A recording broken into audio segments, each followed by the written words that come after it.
اور بے شک ہم نے سمود کی طرف ان کے ہم قبیلہ صالح کو یہ پیغام دے کر بھیجا کہ اللہ کی عبادت کرو، تو وہ دو فریق بن کر جھگڑنے لگے۔ تو صالح نے کہا، اے میری قوم کے لوگو، تم بھلائی کی طلب سے پہلے برائی کی طلب میں کیوں جلدی کر رہے ہو؟ تم اللہ سے گناہوں کی بخشش کیوں طلب نہیں کرتے تاکہ تم پر رحم کیا جائے؟ تو انہوں نے کہا، ہم آپ کو اور آپ کے اصحاب کو بدشگون یعنی منحوس خیال کرتے ہیں۔ صالح نے کہا، تمہاری بدشگونی نحوست اللہ کے ہاں ہے، بلکہ تم فتنے میں مبتلا ہو۔ اور سمود کے شہر میں 9 شخص تھے جو زمین میں فساد پھیلا رہے تھے اور اصلاح نہیں کرتے تھے۔ انہوں نے کہا، سب آپس میں قسمیں کھا کر اللہ سے یہ عہد کرو کہ ہم ضرور رات کو صالح اور ان کے گھر والوں پر شب خون ماریں گے۔ اور انہوں نے خفیہ سازش کی اور ہم نے خفیہ تدبیر کی اور ان کو اس کا شعور بھی نہیں ہوا۔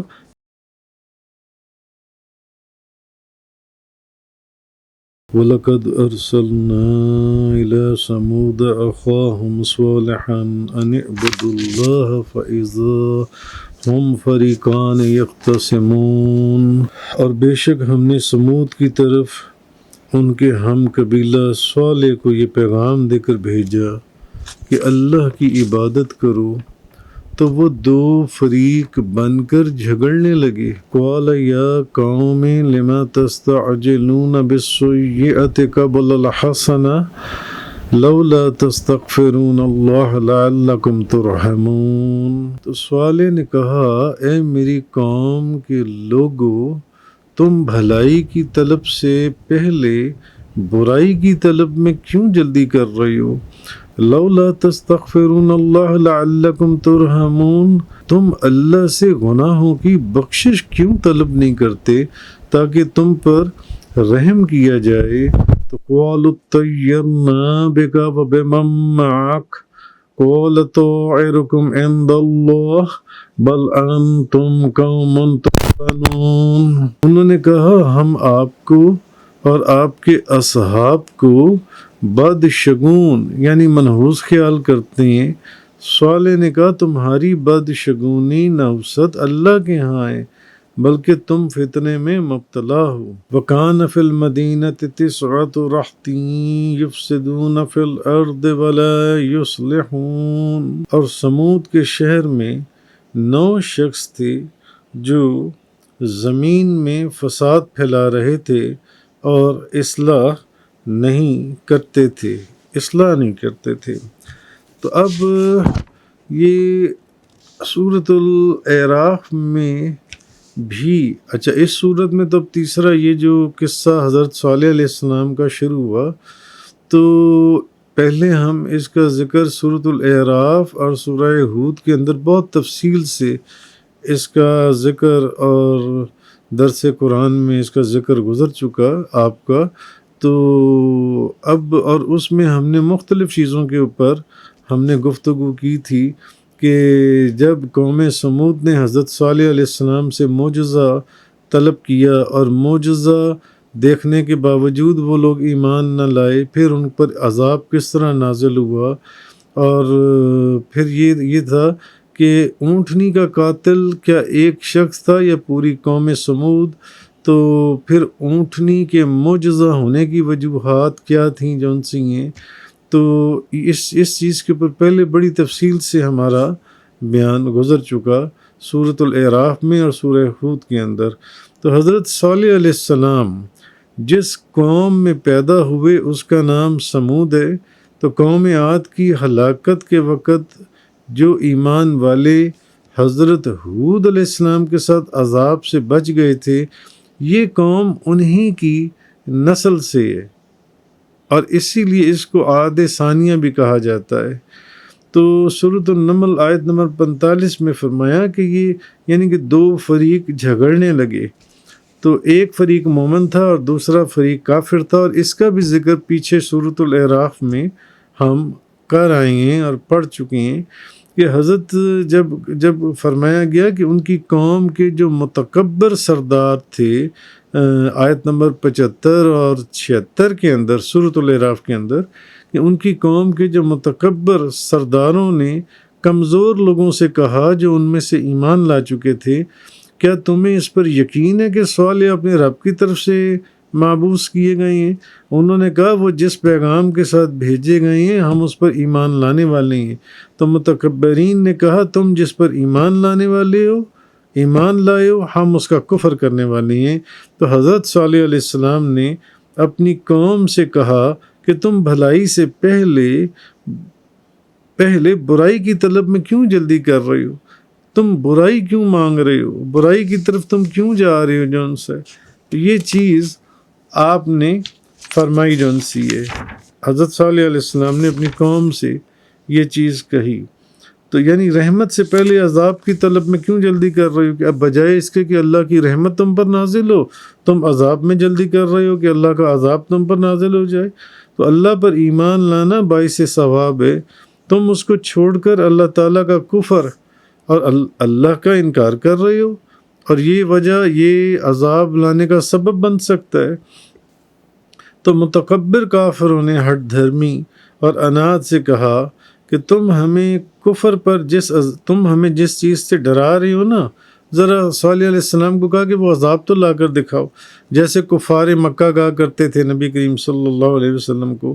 تو اس پر حضرت صالح علیہ السلام نے ان سے کہا کہ اللہ کی رحمت اور اس کی معافی کی بجائے تم اس کے عذاب کو مانگ رہے ہو کہ اچھا جس عذاب سے میں ڈرا رہا ہوں ذرا وہ عذاب تو لا کر دکھائیے، جو ان سے وہ عذاب لا کر دکھائیں۔ تو کافروں نے کہا، آیت نمبر 47 جو میں نے آپ کے سامنے تلاوت کی، کافروں نے کہا کہ ہم آپ کو اور آپ کے اصحاب کو الیاذ باللہ معاذ اللہ ہم آپ کو منحوس سمجھتے ہیں۔ اور ایک بات یہ بھی ذہن میں رکھیں کہ سب سے بڑی یہ بھی ایک بہت بڑی برائی ہے کہ کسی چیز سے بدشگونی لے لینا۔ علماء نے لکھا، مفسرین نے لکھا، بدشگونی لینا اور یہ سمجھنا کہ یہ چیز منحوس ہے، یہ چیز منحوس ہے۔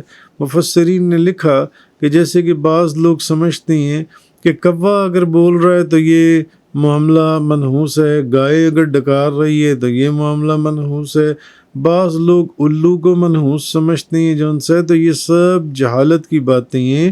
اور عرب بھی جو ہیں یہ بدشگونی کے قائل تھے، وہ کوئی بھی کام کرنے سے پہلے پرندے کو اڑاتے تھے، اگر تو پرندہ ان کی دائیں طرف اڑ کر جاتا تھا تو وہ اس کام کو مبارک سمجھتے تھے، اور اگر وہ پرندہ بائیں طرف اڑ جاتا تو وہ اس کام کو منحوس سمجھتے تھے، نامبارک، بے برکت سمجھتے تھے۔ تو نبی کریم صلی اللہ علیہ وسلم سنن ابو داؤد شریف کے اندر ہے، نبی پاک صلی اللہ علیہ وسلم نے فرمایا رمل لکیریں کھینچ کر غیب کا علم معلوم کرنا، یا بدشگونی لینا، یا فال نکالنے کے لیے پرندے کو اڑانا، نبی پاک صلی اللہ علیہ وسلم نے فرمایا یہ شیطانی اعمال سے ہیں۔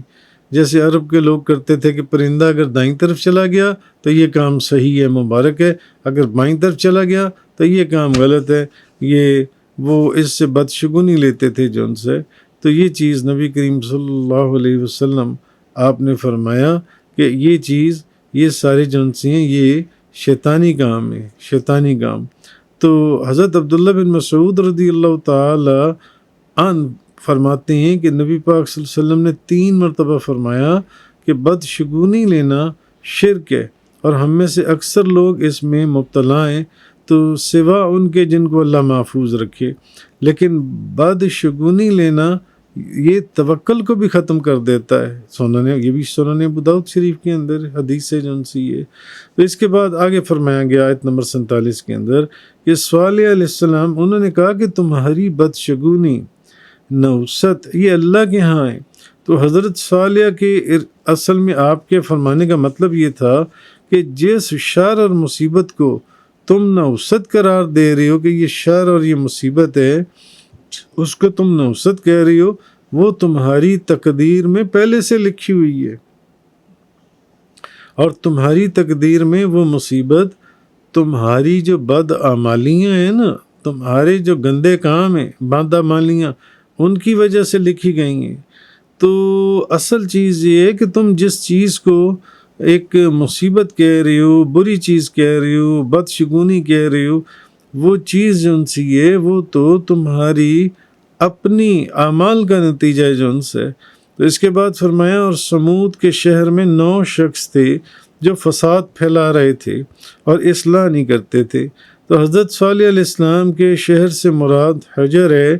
مدینہ منورہ، مدینہ اور شام کے درمیان جو بستیاں اور قصبات ہیں، یہ وہ جگہ ہے، اور یہ جگہ قوم سمود کا وطن تھا، اور یہ بات پہلے بھی آپ کے ذکر میں گزر چکی ہے، آپ کے بیان میں، کہ یہ لوگ پہاڑوں کو اندر سے کھود کھود کر اپنے گھر بناتے تھے، اور یہ انہی پہاڑوں میں اور یہ وہی پہاڑ ہیں کہ انہی پہاڑوں میں پانی کا وہ چشمہ تھا جس سے حضرت صالح علیہ السلام کی اونٹنی پانی پیتی تھی۔ یہ 9 وہ شخص تھے جنہوں نے حضرت صالح علیہ السلام کی اونٹنی کی کونچیں کاٹ دی تھیں۔ ایڑی کے اوپر جو پاؤں کے پٹھے ہیں، انہوں نے وہ ان کو کونچے کہتی ہیں، تو انہوں نے ان کو کاٹ دیا تھا حضرت صالح علیہ السلام کی جو ان سے ہے۔ اور اس کا ذکر بھی پہلے بہت بہت تفصیل سے گزر چکا جو ان سے۔ تو آگے فرمایا گیا آیت نمبر 49 سے آگے جو ان سے آگے فرمایا قَالُوا تَقَاسَمُوا بِاللَّهِ لَنُبَيِّتَنَّهُ وَأَهْلَهُ ثُمَّ لَنَقُولَنَّ لِوَلِيِّهِ مَا شَهِدْنَا مَهْلِكَ أَهْلِهِ وَإِنَّا لَصَادِقُونَ۔ انہوں نے کہا سب آپس میں قسمیں کھا کر اللہ سے یہ عہد کرو کہ ہم ضرور رات کو صالح اور ان کے گھر والوں پر شب خون ماریں گے، پھر ان کے وارث سے ہم یہ کہیں گے کہ ہم ان کے گھر والوں کے قتل کے موقع پر حاضر ہی نہیں تھے۔ وَمَكَرُوا مَكْرًا وَمَكَرْنَا مَكْرًا وَهُمْ لَا يَشْعُرُونَ، اور انہوں نے خفیہ سازش کی اور ہم نے خفیہ تدبیر کی اور ان کو اس کا شعور بھی نہیں ہوا۔ فانظر کیف کان عاقبۃ مکرہم انا دمرناہم وقومہم اجمعین۔ سو آپ دیکھیے کہ ان کی سازش کا کیسا انجام ہوا، ہم نے ان کو اور ان کی ساری قوم کو ہلاک کر دیا، ان کو اور ان کی ساری قوم کو ہلاک کر دیا۔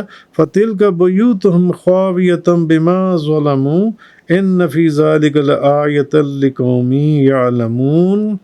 بس یہ ہیں ان کے گھر جو ان کے ظلم کرنے کی وجہ سے گرے پڑے ہیں، بے شک اس واقعے میں اہل علم کے لیے ضرور نشانی ہے۔ وَأَنْجَيْنَا الَّذِينَ آمَنُوا وَكَانُوا يَتَّقُونَ، اور ہم نے ایمان والوں اور متقی لوگوں کو نجات دے دی، ایمان والوں کو اور متقی لوگوں کو ہم نے نجات دے دی جو ان سے۔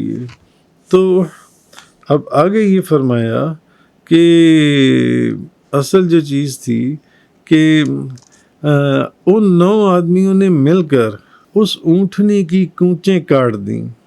اب انہوں نے پروگرام بنایا کہ چلو مل کر صالح علیہ السلام کو قتل کر دیں۔ اگر وہ سچے ہیں تو ان کے عذاب آنے سے پہلے ہم ان کو قتل کر چکے ہوں گے، اور اگر وہ جھوٹے ہیں تو ہم ان کو ان کی اونٹنی کی طرح ان کے انجام تک پہنچا دیں گے، جیسے ہم نے ان کی اونٹنی کو ہلاک کر دیا ہم ان کو بھی مار دیں گے جو ان سے۔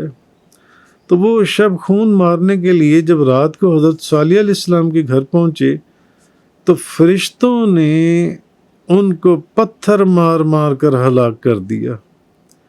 اچھا، جب وہ وقت مقرر پر اپنے ساتھیوں انہوں نے تو حضرت صالح علیہ السلام کو قتل کر کے واپس پہنچنا تھا اپنے ساتھیوں کے پاس۔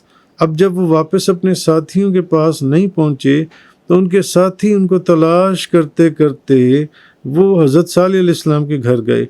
انہوں نے وہاں دیکھا، کیونکہ ان کو تو فرشتوں نے ان کے ساتھیوں کو فرشتوں نے پتھر مار مار کر ہلاک کر دیا تھا، دیکھا کہ وہ خون میں لت پت پڑے تھے، پتھروں سے انہیں کچل دیا گیا تھا، انہوں نے حضرت صالح علیہ السلام سے پوچھا کیا آپ نے ان کو قتل کیے؟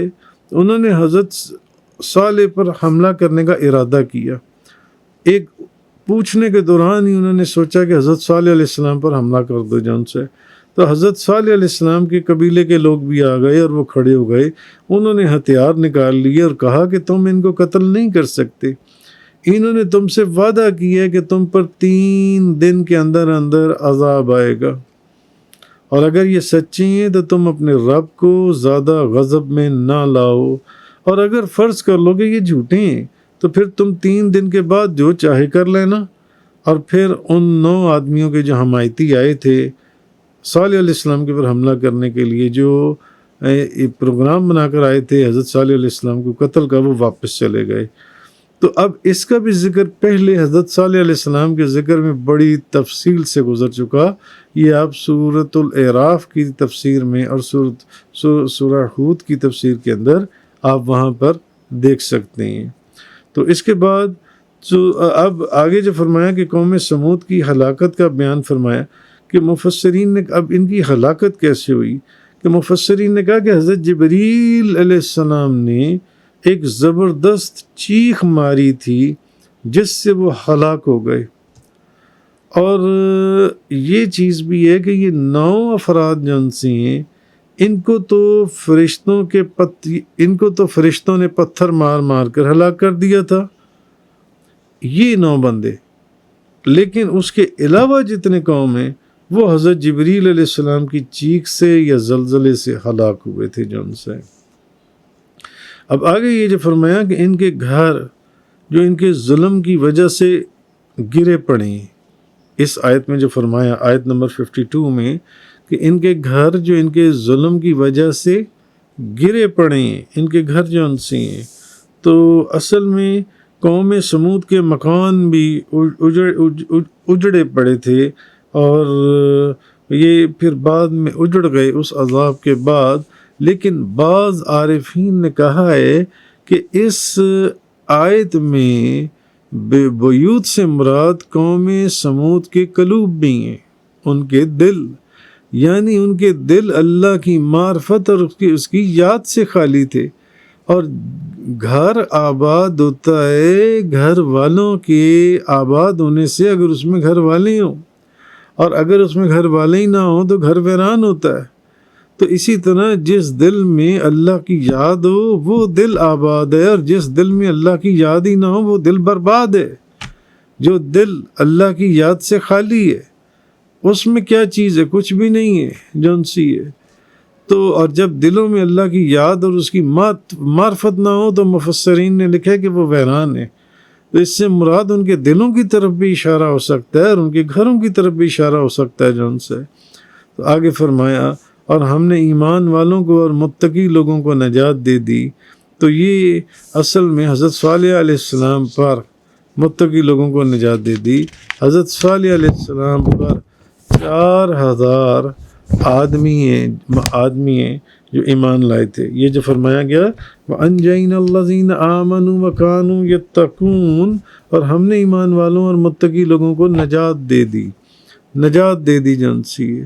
تو ایک قول اب اس میں یہ ہے کہ حضرت صالح علیہ السلام پر 4000 آدمی ایمان لائے تھے اور باقی لوگ عذاب سے ہلاک ہو گئے تھے۔ تو حضرت صالح علیہ السلام نے فرمایا تھا تم پر 3 دن بعد عذاب آئے گا، یعنی پہلے دن تمہارے بدن یہ سرخ ہو جائیں گے، دوسرے دن پیلے ہو جائیں گے، تیسرے دن کالے ہو جائیں گے۔